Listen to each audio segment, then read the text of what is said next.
What is up, everybody? Welcome back to another episode of Talk on the Tundra, your Green Bay Packers podcast that is a proud partner of the Eurostep Podcast Network and the Blue Wire family. As always, I am your host, Numac, coming back to you with the second part of our training camp expectations podcast. First episode was on the offense and our expectations for them heading into this year. This episode is focused on the defensive side of the ball and how they can sort of build on their successes of last year, led by David McKinney. So, joining me to talk about that very thing is my lovely co-host Jordan Trusky. Jordan, how are you doing, buddy? I'm doing well. How about you? I'm doing as good as I was at the beginning of the last episode because we're recording this back to back to break the fourth wall again. I don't know. I still Time want to has see the I passed. still want to see the football thrown around Pigskin the flying. football around the Dan field. Fouts. That's right. So, um, obviously nothing new because it's 20 minutes later, but hopefully, That's not true. You never know. Something hopefully, could happen. hopefully there isn't something of newsworthiness that we need to talk about now on Thursday after training camp has started. That'd be very bad. I'd be very upset if that was the case. That'd be terrible. Be terrible. If that is the case, you'll hear from us or me soon to record an update. So, uh, but yeah, let's talk about the defense. Obviously, at the beginning of the last pod, we talked about how there's a few players placed on the physically unable to perform list. One of them, which is Clay Walker.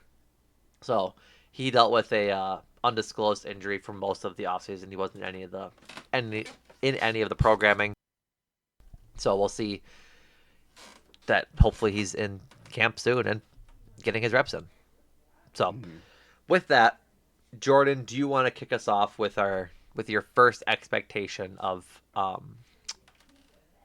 defense? Like what are you looking for from the defense during training camps? A sort of a theme as you in the same vein. If you listen to the last episode of what we're talking about on the defensive side of the ball. If I say defense again, I think it's like Beetlejuice. I think I said it like 5 times in that sentence. Defense, defense, defense. Dom Capers appears. No, Ah! no! Why do you have that wig? um, I don't think this is probably a talking point that you have, but it might not be your number one with a bullet. Are you ready? I'm You ready. sitting down? I I'm see you sitting I down. am sitting down. Do you want me to stand up?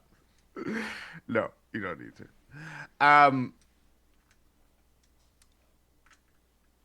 Jair Alexander is no longer a Green Bay Packer. Did you hear about that? What?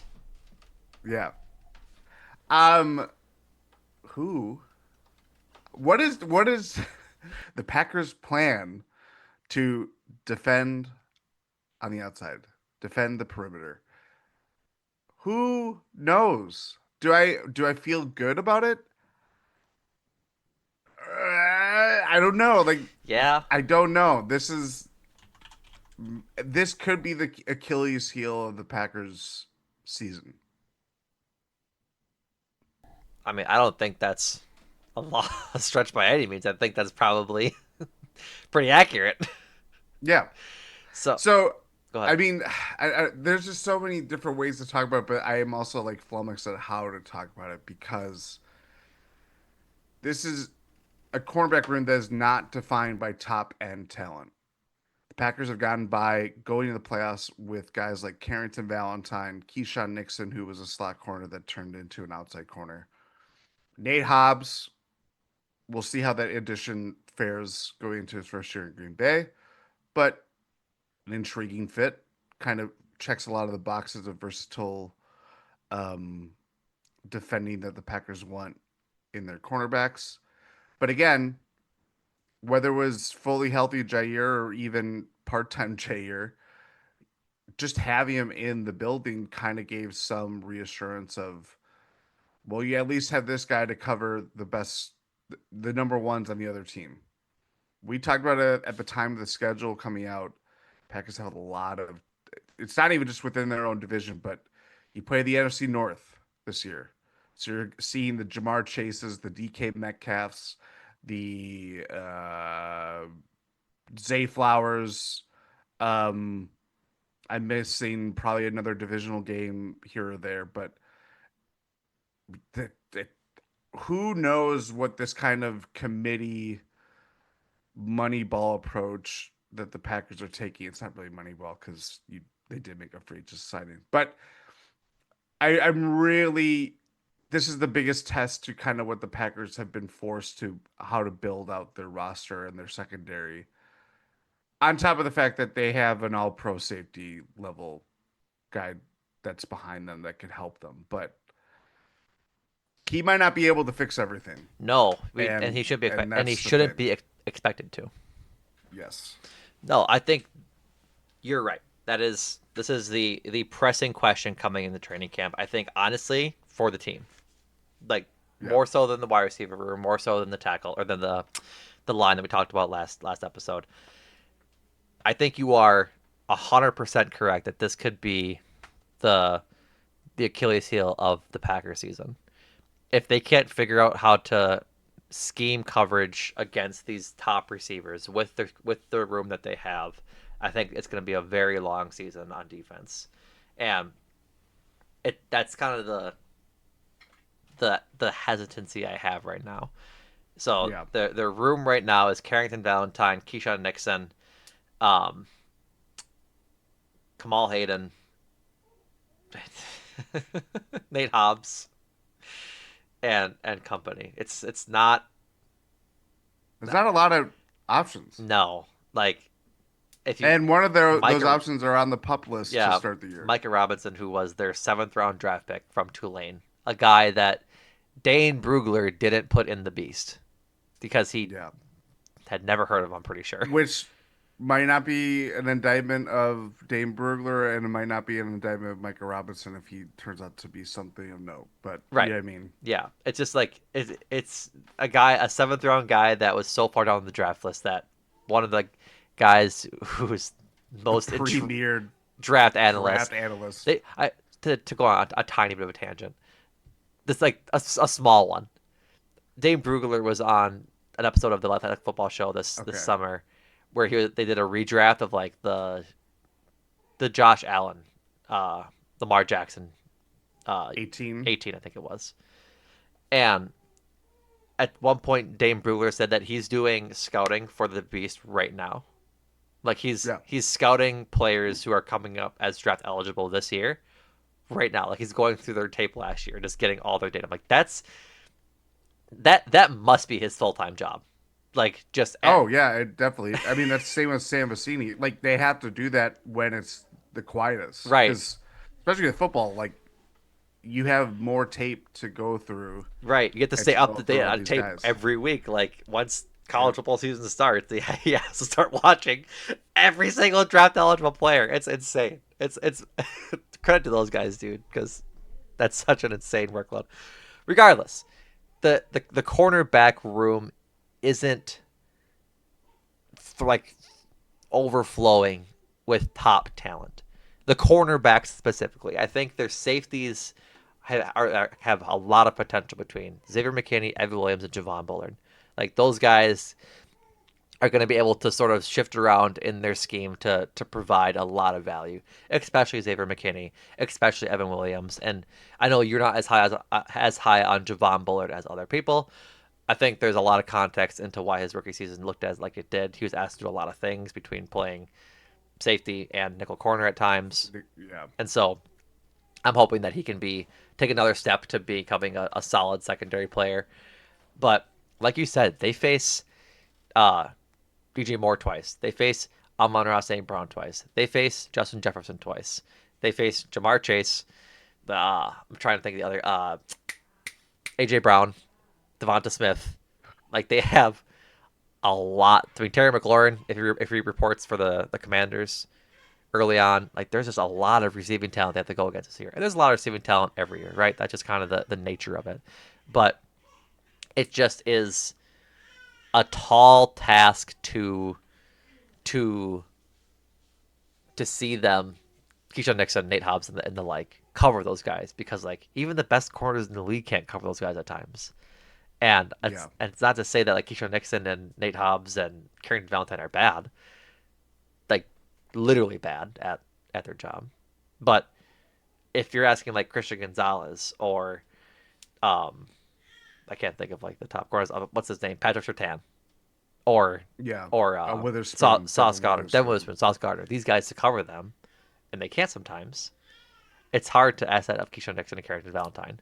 I think Carrington Valentine can have a good season because I think he's a good corner. I think he's underrated as a cornerback, but I don't want to go in there asking him the world because that's just not a realistic thing to do for him. So yeah, and I think we talked about it this offseason as well, is that they didn't really invest in corner much at all besides Micah Robinson. Like, and there were guys available, and there was a lot of discussion around those guys for the sole purpose of like Jahdae Barron had his warts. Benjamin Morrison from Notre Dame had injury concerns. So did Siobhan Revel Jr. from Eastern Carolina. Like there was guys there that were good, but they just had a bit of issues injury wise that maybe the Packers weren't so confident in. Or they thought they invested in Nate Hobbs that they don't need to invest in corner. But I think Nate Hobbs is going to be more of your slot guy in your nickel corner versus outside, and we'll see what that looks like come training camp, or now that training camp has started since you're listening to this. But Yeah. I think that's going to be what's most interesting is where are they lining up Nixon and Valentine and Hobbs to go against the offense, because I think that'll give us a sort of a look into how they plan on defending the rest of the season. Yeah. I I don't know. It it's a big bet on Jeff Halfley. Year two, year one was really good. Um, and just what they have in their kind of the position coaches. I'm forgetting the secondary coach. Is it Derek Ansley I think so. I can look it or up did quick. he? Yeah, but this is kind of the drafting and development. This doesn't really apply for the Packers, even though you could say they did draft Carrington Valentine. It's just a different level of kind of approach than we have seen from other teams around the league. And cornerback is a premium position. So, Uh, yeah, who Derek knows? Ansley is the passing game coordinator. Ryan Downard is the defensive backs coach. Mm, Downard, Downard's dog. Um, but yeah, that's my number one. I think that's mine as well. Um, I think my next highest, and I don't think it's particularly close. I think, like I said, the Achilles heel of the season will be the cornerbacks. But what I think is a very important development in how successful this defense can be is what is going on with Quay Walker. Yeah, And obviously dealing with an undisclosed injury is on the PUP list to start the year, or start training camp. But I think it's not a coincidence that his rookie year was a bit underwhelming. He had his issues, right? With temperament, with general play as well. And I look at that and I say, okay, how did he improve from like the next year, like into last year? yeah, And so, or sorry, 2 years ago. And then this past year, 2024. I forget this is his fourth year. But 2024, they bring in Anthony Campanelli as the linebackers coach, and Quay has this huge season. Like he looks so good. He looks what the Packers want him to look like when they drafted him in the first round in 2022. And now that Anthony Campanelli has left, he goes to the Jaguars to be, I think, their D coordinator, yep. under Liam Cohen. Duval. Duval. I am very, very curious to see how that translates. Like, does Quay build on the success that he had of last year, maintain the habits that he learned from Campanelli, and keep growing his game? Because I think the opportunity the Packers have to have Adrian Cooper and Quay Walker next to each other, both playing at that level that they were like playing at under Campanelli, will be incredibly beneficial for their defense. Like I think Yeah, if Quay goes back to his first 2 years and is kind of like floating around, doesn't really look like he's stuffing holes in the run game at all. Like that was kind of the tough part about his first 2 years is that he just wasn't really good against the run. And so if they can fix that and have him be playing at the 2024 level for the rest of his career, I think he easily gets that extension from the Packers, or like a longer extension after the one because yeah he just signed. Yeah, he signed the extension, a Jordan Love extension for his 5th year, right? I'm like 95% sure he did it, and I think that was the hope that they wanted to do. I'm forgetting if this is. because they had Devontae and Devontae Wyatt and Quay Walker. Yeah, so they didn't. So Wyatt's option got picked up. Quay's didn't.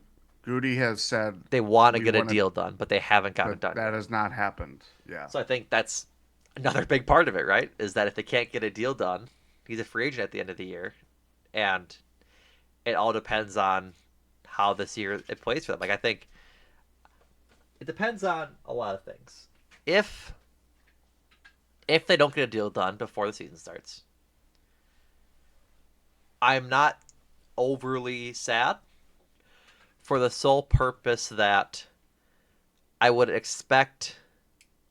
I'm not to like be down on Quay, but I would imagine he just might go back to what he was in his first 2 years versus what he was last year. Because I think the the level of coach that Anthony Campanelli is really lifted up Quay. Like I think that was a big reason he looked so good last year. I think that's a big reason why Edger Cooper looked so good last year. Is that he's had a really talented coach to learn from that knew what he was talking about. I don't want to be down on Quay, but I'm hedging my optimism that he can maintain that success, knowing that we saw 2 years of poor play from him. You know what I mean? But then again, Yeah. Jeff Hafley's still there. So if he can keep that level of production from Quay, then it works out just as fine. You might be paying a couple extra $1 million to Quay end of this year versus if you'd have gotten an extension done now. But I think if the cornerback the cornerback situation and the secondary is the Achilles heel of this Packers defense this year and how much success they're going to have. I think close to that is how well Quay Walker can be like the guy in the linebacker room. I think Edrin Cooper is going to be the guy by the end of the season, but Quay needs to be the. He might be there already. He might be there already, but I think Quay needs to be just as effective and efficient as Edrin Cooper is, just because he's so athletically skilled and talented to make plays that a lot of other guys in the NFL just can't do. So, yeah, I'm very curious to see how Quay does this training camp, and he might play in the preseason. I don't know if he's nursing this injury, probably not, but I think I'm hoping to see from people who are reporting from training camp just his how he's faring out in camp. Like I want to know if he's missing tackles in the gaps, if he's stuffing runs and things like that. If the Packers don't get an extension for him, say at any point this season, I'm sure there's probably a cutoff deadline date that I'm not privy to. Is he the biggest free agent that they have to sign going into next season from that draft class? So you have to think Zach Tom is in a tier of his own because I do think that they're going to get an extension done with him. Yeah, I think it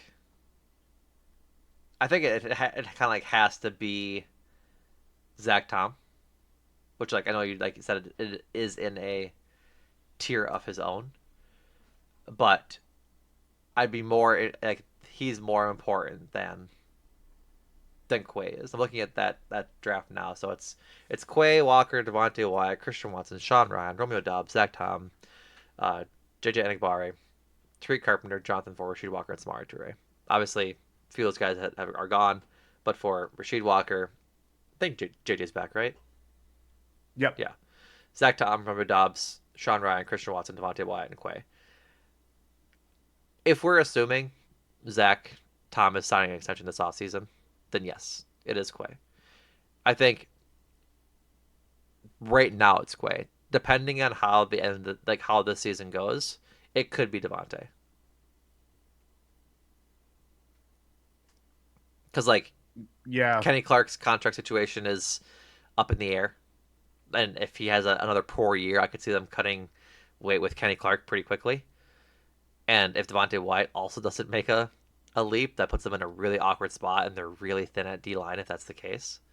yeah, So yeah, if Devontae Wyatt doesn't or like pops this year, like I'm hoping he will, then I think he could be more important than Quay because like in reality they have Cooper to replace Quay if that's the case, and so yeah, I'd be team if they both pop in the same way. Like say both Quay and Devontae have huge seasons this year and are both wanting an extension.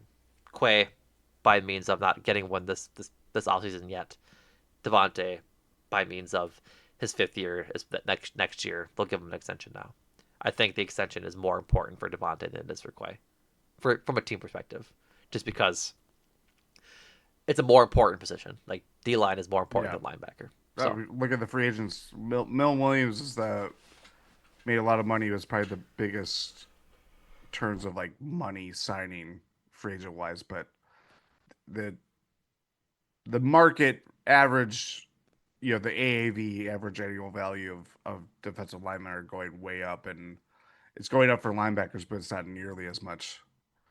Um, no, I think Quay is kind of a really he's in a super interesting position, not just financially in his future, but in terms of how this defense could look. You know, one thing how the secondary performs and covers wide receivers is dependent on the Packers pass rush, which I'm sure we'll probably get to in probably a few minutes. um, and vice versa. Yeah, I mean everything works in concert with one another. The biggest thing for someone like Quay Walker, who we both acknowledge, I think all Packers fans would readily agree and have said so as much. He is better getting downhill, using him as a blitzer. Um, he, there's his game translates in a way that is purely instinctual and getting like it's like a track meet started. He just has a great first step and can just bull through these lines and blocking schemes protections that really helps the Packers defense. It really wasn't until last year where, going from Joe Barry to Jeff Hafley. Jeff Hafley had to create some level of pressure because the front four was not getting there. And I don't think it's a coincidence that when healthy, Quay Walker's best year was when he was able to unleash that more. So if we see more of that by and large, that's great. That's how he stays in Green Bay. That's how you get maintain success. That's how your defense looks to be a top 10, top 5 unit by the end of the year, hopefully.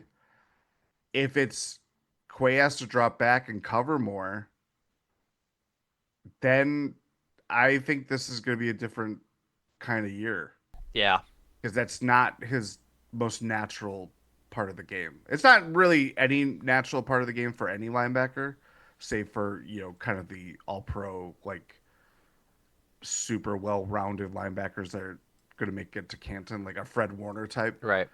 Um, Fred Warner, a guy taken in but the third round. I'm pretty sure yes, third or fourth. yes, yeah, he was definitely not a day one pick. No. Um, but still, like it's going to be so fluid. Any expectation of like how we think the Packers are going to play is, on defense, it changes drive to drive, game by game. Yep. And I think for Quay, we want to see more of the former, which will mean that the Packers defense is going to be really good. Yeah. Or if it's the latter, then a lot of questions are going to be asked about everything else with the defense. Yeah. 100%. 100%. So, alrighty, Jordan, was that one of your three like things looking forward to training camp, or was that one of your three? If not, what was your second? I'm gonna go. I mean, we got to go to edge rushers, Yeah. Was that pass rush. was that your second? Like I'm asking you so I understand Yeah, flow of podcast. it was my second. Okay. Um, where to start? Where to start? Um, this is kind of a lot of it's riding on the Packers be able to have a good front four. They have made a number of picks with edge rushers. They gave Rashawn Gary a healthy contract extension that anybody, whether you're bullish on Rashawn Gary and comparing it to Miles Garrett's contract, I was gonna bring that up. yeah, I'll let you have the floor with that one. Um, but the draft picks, Lucas Van Ness, JJ Enigbari, not as high of a draft pick, but a draft pick nonetheless. Who am I missing? Brandon Cox Jr. My king, Uh, there's someone else I'm Baron missing. Sorrell. Baron Soil. But that's it. Like that's their edge rushers. Landman. Aaron Mosby. Baron Aaron Mosby. Soil. Probably the guy you're Aaron thinking. Mosby, Probably the guy yeah, you're thinking yeah. about. But this is just it hasn't been good enough. They acknowledged it last year. Brian Gutekunst acknowledged it coming out of last year, and then has did a 180 very quickly Very about like, quickly. yeah, we feel very positive about it, and you can feel positive about it, but also acknowledge that it's not where you want it to be. Um, and again, how the Packers played last year, there's a ton of stats of of like how they look formation wise, just how they're set up, and how they had I should have pulled these up for the podcast that I didn't wasn't as prepared with to pull up, but just everything about schematically and production wise, they were so hampered by the lack of pass rush Yep. pressures, sacks, that if it happens again this year, like I don't, it's gonna be so crazy to talk about this for at least 3 straight years, if not the entire length of Talk on the Tundra. Yeah, for sure. And to sort of talk about the Rashawn Gary point of it, and I'll get to the rest of the edge rushers in a second too. But Peter Bukowski tweeted earlier this week to the Packers fans I've heard from complaining about Rashawn Gary contract. Gary's making $24 million annually.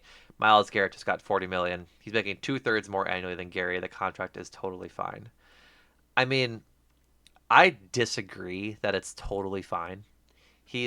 I did a lot of talking with Keith. Shout out in the Keith in the Discord about this. He's ninth in annual average value, and I don't think he's close to ninth as like the ninth best edge rusher in the league. To which Keith and I had a discussion of like edge rushers provide more than just sacks. Like they shouldn't be graded or judged based on sack total.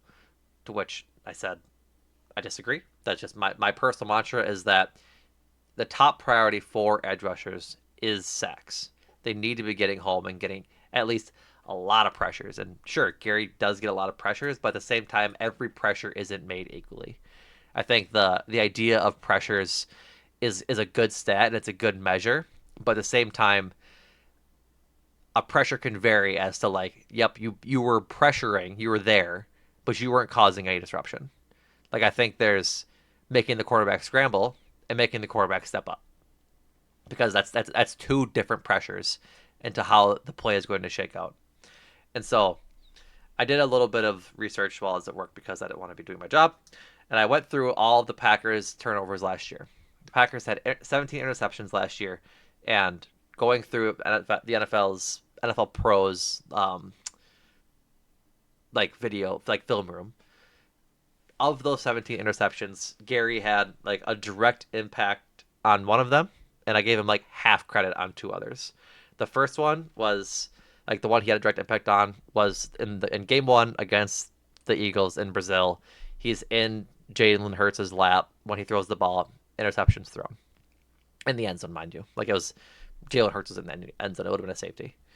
The other ones, he was kind of in the area, but I wouldn't give him credit for like he's the reason the ball was intercepted. Like he wasn't causing a pressure heavily to force the interception.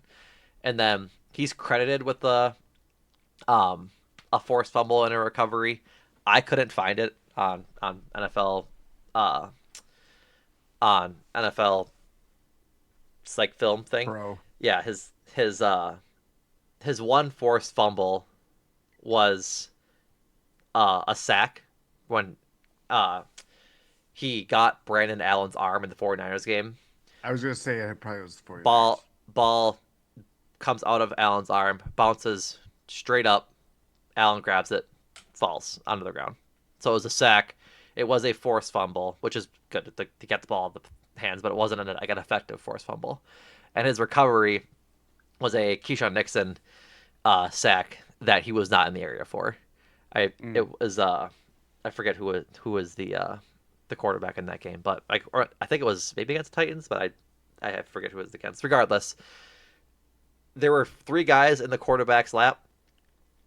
Rashawn Gary wasn't one of them. The ball got fumbled forward like 5 yards, and that's where Gary was, and he recovered it there. So the pressures he's providing aren't on the whole causing turnovers, Yeah. and like that's the problem, right? Is that you're getting close, but rarely yielding a positive play for the defense. And like for his sacks, like he still needs to get to that double digit number for to like to pass that threshold. I just want to see him get there. But if the pressures he's providing are making causing turnovers and forcing fumbles, sure, I'm all for that. But that's just not where he is right now, and I want him to be better because they need him to be better. There's not a lot of talent off the edges for this team right now. Like, I mean, you talked about him. Lucas Van Ness has not shown anything of significance at all. No. Baron Sorrell is A rookie. a rookie. Like, seems to be motivated, but he's a fourth round rookie. I'm pretty sure fourth or fifth. Um, Fourth, yeah. Kingsley Enagbare, good guy to spell. Like he had a good season last year, but not a high end guy. And then Brenton Cox Jr. I'm high on, but he's still like a guy to spell Rashawn Gary. And so when you look at it, and when like all offseason there was discussion of like, oh, the Packers should trade for Myles Garrett, the Packers should trade for Max Crosby, the Packers should trade for Trey Hendrickson. I agree. They should have traded for Myles Garrett if they were able to, because he's a future Hall of Fame level defensive end. Yes, they should have traded for Max Crosby because he's very, very good. Like he could be on his way to Canton. I think it's a little early for him. But then like Trey Hendrickson, sure, he is a little older, and I don't know if his production would have is gonna last. But if they can get him for a song, sure, why not? But I don't think like the Bengals are gonna want to get him for a song. They're gonna want a pretty hefty payout for him, which is why I think he's still in Cincinnati. So at that, like when it comes down to it, sure they might have tried, but they haven't, which is why I think Goody has done his 180 and how the edge rushers have sort of the thought around the edge rushers this this offseason. And so Rashawn Gary just needs to be better, and I don't know if we'll see it. Like this might just be the guy like who he is as a player, which is not the best outcome for the Packers. But I think it then again goes back to Goody and his draft record of why are you drafting Lucas Van Ness in the first round? Like I know that it's a quality, it's a position of high need. Like edge rushers get drafted all the time for being projects in the first round because it's a important position in football. But maybe there needs to be a conversation about like scouting and who's looking at these guys because again, I don't want to have the Brian Gutekunst. What's the word? I can't think of. I don't want to litigate, as I said last episode, his draft record during training camp because it's not effective. But between Lucas Van Ness and Jordan Morgan, as we talked about last episode, that's two first round picks in back to back years. That I don't know about you because I don't remember what your take on it was, but I sure remember my take was like, what are we doing with both of these picks? No, Particular, I agree. particularly like Morgan, but then Lucas Van Ness. Sure, there's never a bad time to draft edge in first round, but I think it's certainly a conversation that was like they probably had other needs they could have address. Maybe receiver. Yeah, I mean the response to that would be obviously the board is the board. With that's kind of I feel like Brian Gutekunst his like phrase with why did you draft this guy at this position or whatever, and it's always responding to this is how the board shook out. We relied on our talent evaluations and draft experts and Right. yeah, whatever you want to say. And even then, like to close that book quickly, like Will McDonald was there 3 picks later for them. He went to the Jets. He has more. He has a lot more career sacks. He has double the career sacks that Lucas Van Ness does, which is like so what kind of thing. But it's just like there wasn't exactly a whole lot of edge rushers being drafted after that. I think the next one doesn't go until like 28 and Miles Murphy to Cincinnati. Yeah, So like sure, if they didn't like Miles Murphy, so be it. But but the overall point though is that Rashawn Gary, yes, I was even refreshing myself with his contract and like his guarantee like rate compared to other highly paid um uh players basically making as in the ballpark of what he's making, they're making more guaranteed money than he is. So the Packers have outs in that in being able to kind of cut bait with it. But we shouldn't be talking about that if he's producing on the field. That's the whole point of this discussion. There's there's the difference between Miles Garrett and there's a difference between that and what Rashawn Gary is. Rashawn Gary is a good football player, but you are expecting him to be a great football player. And doing so at the most important position on the field with the defense. So I just don't. It's not. Whatever. That's a whole other ball of wax that I don't want to get to. well, I That think that kind of. I think where we're struggling is like the expectations we had for Sean Gary coming out of his like rookie contract. Honestly, Yeah. here's an idea. Let me Since he got hurt. yeah. Here's a wild comparison. Rashawn Gary and Jair Alexander have had the same exact career trajectory. Yes. Yes. It's the same exact 100%. thing. It's the same Yes. exact problem. I'm gonna make it explicit. Motherfucker, I hate injuries. They both Yeah. had really good careers prior to getting hurt, and now they're underwhelming. Maybe getting cut next year. God damn it.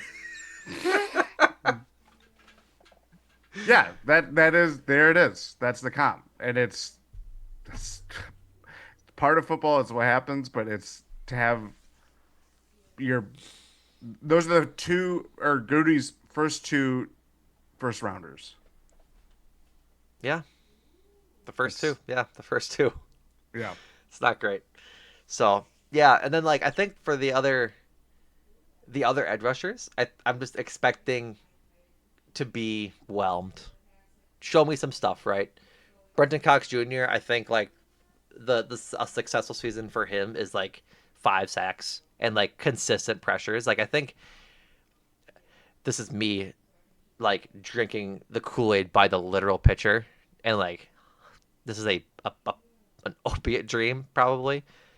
But if he can be like their second guy off the edge ahead of Lucas Van Ness, I think that's a really good season for him. If he gets to like 5, 6, 7 sacks and is really showcasing, because like that's the idea, right? Was that he was really athletic coming out of college, was drafted as or was an undrafted free agent because of personnel issues at Florida and sort of attitude issues in college.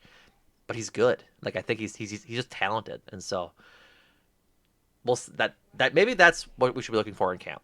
Is what does Brenton Cox Jr. do with the opportunity he's being given? Does he leap himself ahead of Lucas Van Ness? Does Baron Sorrell usurp Lucas Van Ness? Because I think like that's the big thing is like, does Lucas Van Ness get home? Everybody after Rashawn Gary matters a whole lot right now, and I think Yes. that's what we should be looking for is in preseason games. Because I'm imagine Lucas Van Ness and Baron Sorrell and Brenton Cox Jr. and um, JJ Bar and Aaron Mosby are all going to play in preseason. Like I think they have to decide who is going to make this team.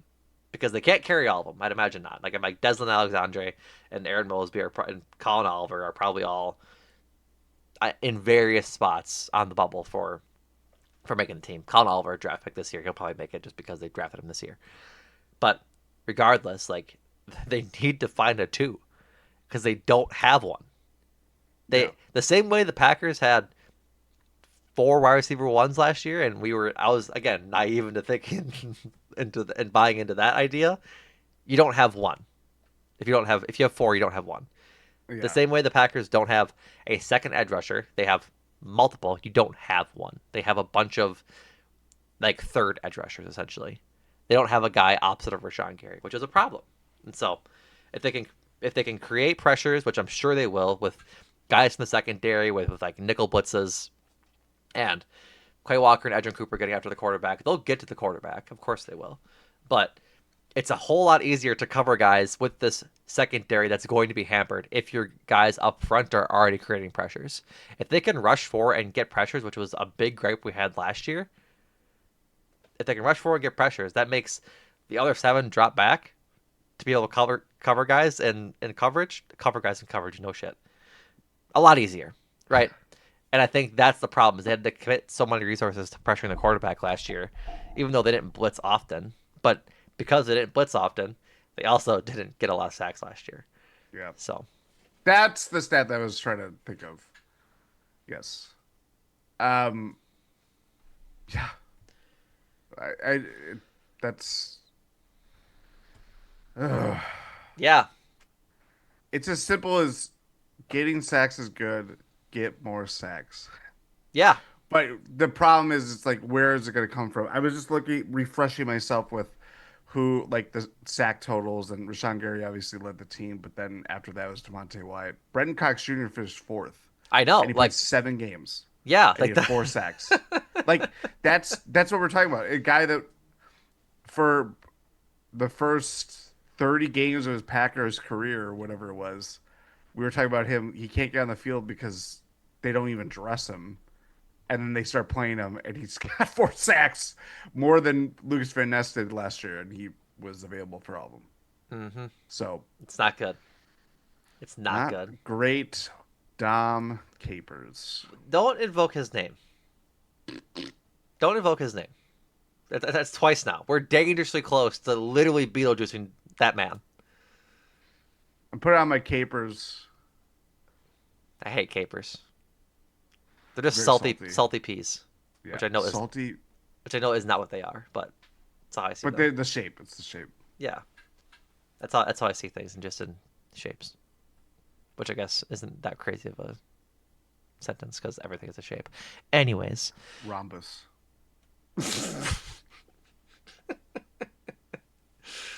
all right. My third one, I'll say 3B because I also had Rashawn Gary in the edge rushers as my one of my points. Which again, this is like all of the defense, but just like need to see Devontae Wyatt be a positive player on the defense. I know he can do it. When he's healthy, he can do it. I just need him to be healthy and to showcase it this year. And that's like my biggest, not my biggest because I would have been number one if I'm the biggest. That's my own personal agenda. Biggest thing. I want to see Devontae Wyatt earn his extension after his 5th year option and be the successor to Kenny Clark because I think we're going to be surprised at how fast this team moves on with Kenny Clark, even though that's a albeit shitty thing for me to say. I don't think that's shitty, knowing that we saw with Aaron Jones 2 years ago. We saw with Jair Alexander and how long that went on. Like, Elton Jenkins. There's a lot of eyes on how that contract extension is kind of gonna be foreshadowing for how the Packers react to Kenny Clark if Yeah, he doesn't play up to his caliber. I know he said after the fact, I think he played during with a lot of OTAs, he played with a lot of he had the injuries last turf. year. Yeah, he had a toe injury that wasn't really discussed as much or basically I think shared. at all. Yeah, it'd Yeah, be interesting. Not that I'm going to go through those injury reports, but anytime, like, it's why they disclose those injuries, and we have to keep that in mind of like, oh yeah, yeah. it's football.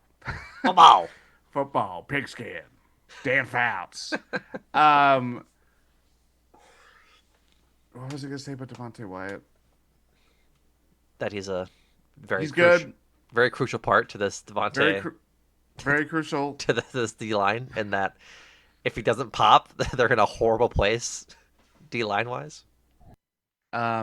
Guarantee make it that I think a lot of people objectively looking at that was probably huh? You know, like Yeah, he's good. He's a good player. Last year, the biggest problem that he had was health, yeah, which is a better reason than what it was the 2 years previously. But yeah. yeah, it's just a matter of putting it all together. And I feel more confident in him going into this year than any other year, unsurprisingly. But you have to be on the field to make that happen. Yep, 100%, 100%. Also, I'm noticing the third points of your agenda are always about furthering your agenda, whether it's an Emmanuel will. That's right, baby. want What's to what's want to life without a do bit you got to commit to? actually I just thought of something that I'll ask you after my third point.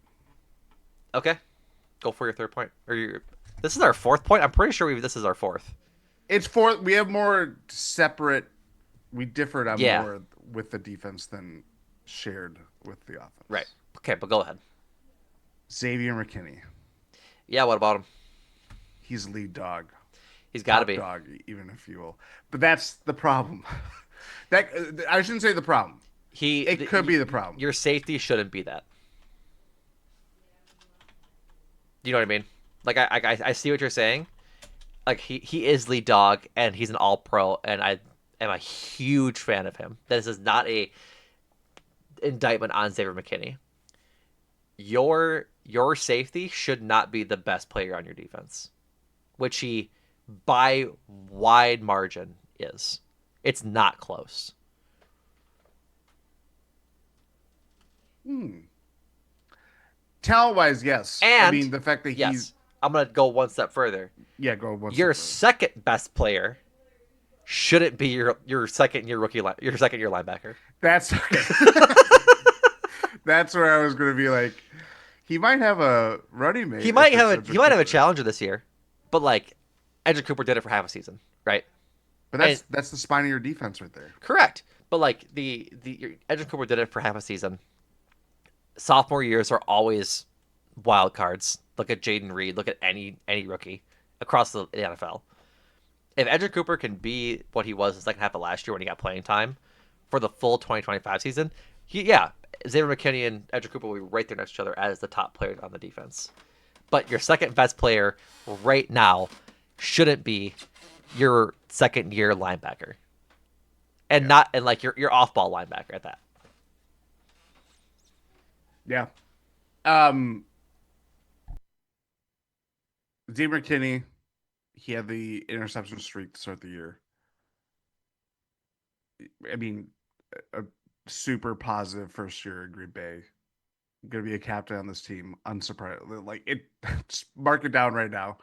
Even if they do the kind of rotating captains each year or each week, I think we could. Would you agree that the Packers defense looked better once Xavier McKinney was not intercepting every quarterback that was on the field for the first 8 weeks of the season, or whatever the stat was? Like as a whole, the Packers defense looked better once that kind of slid down, and they looked more complete when, unsurprisingly, Adrian Cooper emerged. Yeah, I'd agree with that. I think the defense played better in the second half of the season than it did in the first. It was a lot of like games were being saved by not all games, but when you generate turnovers, it can mask a lot of the deficiencies or flaws within your defense rather than what we saw from the Packers in the second half of the year and really was carrying them to victories when the offense is kind of starting to sputter. It's just a different level of effectiveness that we see. Yeah, and I mean I'm I'm with it. Like Yeah. if they could look more like the second half defense did last year, that's good. Because I think like let me go back and look because I'm forgetting what it looked like, kind of thing. Oop, that is not the right button I wanted to press. But the Packers like ended the season fairly well on defense. Like I it, think they were within the top 10. yeah. I'm not looking up that, but most looking at like box scores, but like Yeah. they they they lost to the Eagles 22-10. The defense wasn't the problem. The They didn't let the other team score 30 points. The other team scored 30 points in 3 of their 5 losses. But they lost to Minnesota in week 17, Yep. 27-25. Then they lost to the Bears 24-22. But other than that, it was 34-29 against the Eagles, 31-29 against the Vikings, and that was it. Or I'm sorry, and then 34-31 against the Lions. So in 3 Yep. of their 6 losses. My apologies. But I mean, the Eagles were really good. They limited Saquon Barkley to not limited it so much, but you know what I'm saying. Like they Yeah. a good offense in Philadelphia. They limited pretty well. So Yeah. defense wasn't the problem. And the second half of the season, after the bye week, we can call it, Yeah. and arguably their easier part of the schedule, but uh, they allowed 19, 10, 17, 34, 13, 0, 27, 24. Yeah. So It's just for me. It's I feel like more is being expected of Xavier McKinney, not by fans, but of the defense itself, because, as we mentioned with the secondary, he's gonna kind of be. He's not just the security blanket, but he's the last line of defense. Like he proved that he can do those things, but you know, it shouldn't be if everything in front of him holds their weight or goes above and beyond expectations, like the pass rush, or Edrin Cooper gets even better in the second year. Quay Walker puts health issues aside and is a better linebacker in his, a big pivotal year. Um, and the list goes on and on. Like the burden will be easier for Xavier McKinney not to be Superman. And I think that's my biggest kind of future concern. He's very capable of being a one man act and taking out deep threats, sniffing out bad throws, bad reads, but he needs to have the other 10 guys on the field be able to hold their own, know their role, perform their assignment. And I just don't want it to be where, you know, things turn on him because it's not necessarily informative to how the other people on the field. My benefit of the doubt is so much greater with him than it is with pretty everybody much else. anybody else on the Yep. field. That's Yep. that's where I'm thinking. Agreed. Agreed. So Okay, this is my question. yes, I almost forgot. So 22 year, our first year. I'm forgetting who is your training camp guy. That was that the Micah Abernathy year. That was the Micah Abernathy year. Regrettably, Shut up, 23 was regrettably. well because they cut him. Oh, I see what you're saying. Okay. That's it's not you. I don't have a regret making him my darling. Yeah. 23 was obviously Emmanuel Wilson. Yep. 24. Who am I? I didn't have one. I remember starkly like not having one. Not even a draft pick? I don't think so. Hmm. Well, I can go back and listen, but Check the tape. No, that's a lot of time. I'm like 99% sure I didn't have It one doesn't last come to year. mind, so you I are think I probably think correct. Emmanuel Wilson like was the guy because he You were was. like, just do it again. I think I literally did. I just rode him and Brenton Cox Jr. again. Well, then let's just say Brandon Cox Jr. too. Sure. Do I have one for this year? Yes. I don't think I'm like You're pre- not prepared. well, not that I'm not prepared to have one, but like training camp hasn't started yet. That's true. Like the Emmanuel Wilson love came after that preseason game against the Bengals where he looked awesome, Yes. and so like the Brenton Cox Jr. love came after he was blowing up linemen in his snaps during the preseason. So like once the games happen a little bit, I'll find a guy. I'm telling you right now, leader in the clubhouse with exactly zero film is Mike Robinson. Well, there we go. Just because There, one, you can have. he's a Micah. Two, he's at a position of need. If you've noticed, these always come from players at positions of need. Yeah, It was it was safety in Micah Abernathy. It was running back and edge rusher uh in Wilson and in Manuel Wilson and Cox. Brenton Cox Jr. So if it could be Baron Sorrell, which doesn't really go against, which goes against like the Cinderella like long shot guy that these guys have been, the undrafted free agent that these guys have been, Yeah. and so but like Micah Robinson is as close to an undrafted free agent as you can probably get as a seventh round pick, um, and so like that'd be my current pick. But again, Well, training camp has now started as you're listening to this. As you record it, it has not. So no, I'll be keeping a look to see who's getting some chatter. we can award a medal to who wins the Numac Training Camp Player of the Year. Yeah, they have to make the team. I think though. Actually, no, they don't. No, that I defeats think the that's the purpose. medal. Yeah, making the team is the medal. Yeah. So Except for Mike Anthony. did you leave him alone? All right. I'm not. I'm not harassing him. So all right, folks, that does it for this episode of Talk of Tundra. Thank you again for tuning in. Check out all things GSPN, GSPN.info. All the promotions that I'd say about all the pods are the same exact ones as they were in the offensive episode because again, it's an hour later. So check out Eurostep. Check out Jordan's book because it's awesome and you should support him. And check out Cruising for Bruising as the Brewers are doing so well. Look at that. Jordan's As they're showing off cruising. again.